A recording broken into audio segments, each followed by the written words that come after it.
बुलेटिनच्या सुरुवातीला एक महत्त्वाची बातमी आहे। कोयनेत 3.4 रिश्टर स्केलच्या भूकंपाचा सौम्य धक्का बसलाय। भूकंपाची कोयना भूकंपमापक केंद्रात नोंद झाली आहे।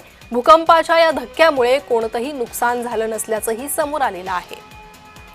3.4 रिश्टर स्केलचा हा भूकंपाचा धक्का होता। भूकंपाच्या धक्क्यामुळे कोणतंही नुकसान झालेलं नाहीये। कोयनेत 3.4 रिश्टर स्केलच्या भूकंपाचा सौम्य धक्का जाणवलाय। अधिक माहिती या संदर्भात घेणार आहोत। आमचे प्रतिनिधी सुहास पाटील हे सध्या माझ्यासोबत जोडले गेले आहे। सुहास, काय अधिक माहिती आहे या भूकंपाच्या धक्क्यासंदर्भात?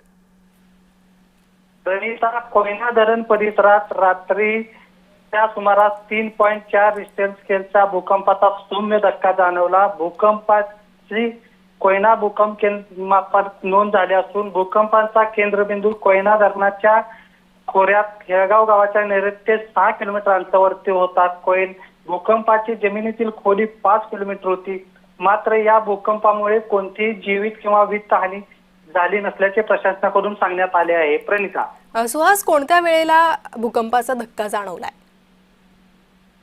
रात्री 9:30च्या दरम्यान भूकंपाचा धक्का जाणवला असून भूकंप हा सौम्य असल्यामुळे तो इतर ठिकाणी जाणवला नाही। फक्त कोयना धरण परिसरातच भूकंपाचा धक्का जाणवला आहे।